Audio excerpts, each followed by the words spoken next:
Sometimes love is real, and yet the relationship is wrong. A different way to heal after separation.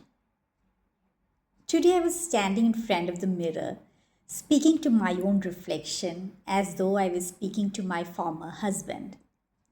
It wasn't anything dramatic, just a quiet moment. But when I finished speaking, I felt a strange sense of peace. And I wanted to record that feeling before it disappeared.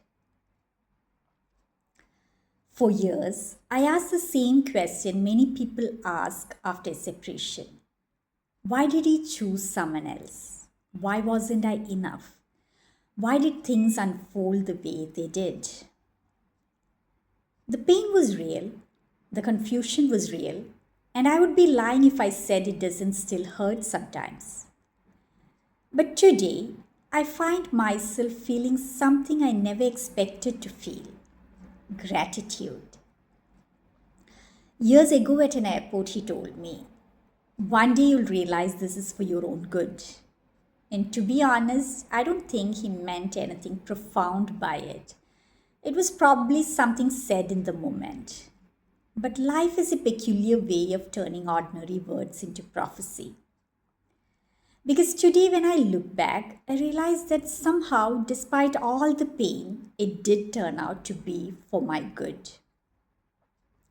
Not because heartbreak is good, not because betrayal is good, but because it set me free from a life I would never have had the courage to live myself. The truth is, I was living according to a script I had inherited. I was trying to be the woman I thought I was supposed to be, the wife I was taught to be, the woman others expected me to be. I was so busy trying to fit into that role that I never stopped to ask myself a very simple question: what do I want? I didn't know. I genuinely didn't know. And perhaps that is why the ending, painful as it was, became the beginning of something else. The greatest gift to come out of that relationship was my son. Without his father, I would never have had the privilege of knowing this remarkable human being. And that thought alone fills me with gratitude. Through our conversations, he challenged me to see the world differently. He challenged beliefs I had carried for decades without questioning them. He encouraged me to see life through my own eyes instead of through conditioning, expectations, and fear.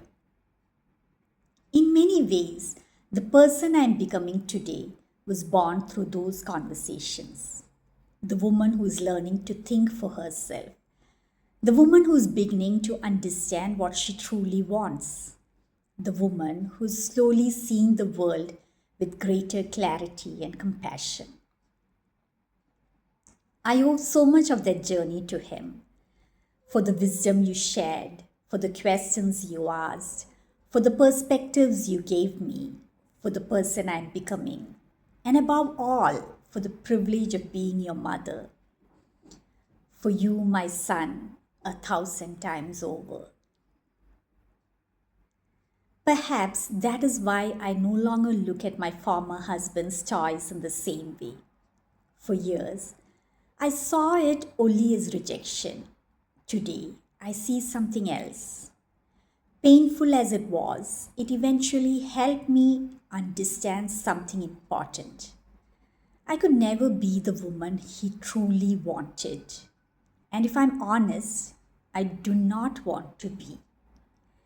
And when I look at him now, I realize something equally important. He is not the man I would choose either. Not today, not with the understanding I now have. And strangely enough, there is freedom in that realization. Because if I would not choose him, why should I spend the rest of my life grieving the fact that he did not choose me? Perhaps neither of us was wrong. Perhaps we were simply wrong for each other. The love I gave was real. I know that. It was sincere, it was loyal, it was honest, and I'm at peace with that. I also know that I made mistakes. I said things out of pain and anger that I wish I had never said.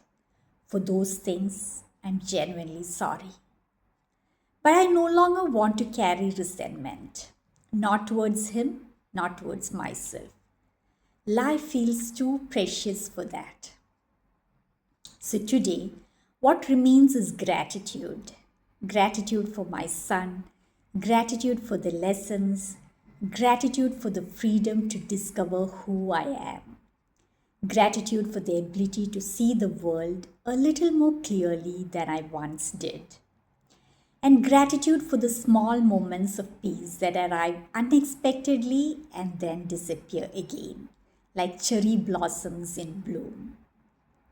I'm not completely healed. I still have a long way to go. But every now and then, life gives me a glimpse of what peace feels like. And when it does, I want to honor it. I want to remember it. I want to treasure it. Because perhaps healing is not one grand moment. Perhaps it is simply a collection of small moments like this one. Moments when we stop asking why life happened to us and quietly begin thanking life for what it gave us. Sometimes love is real, the love can be sincere, the memories can be genuine, and yet the relationship itself can still be wrong. For me, accepting that has been one of the most important steps in healing. The relationship ended when he chose someone else. Healing began when I chose myself. Thank you.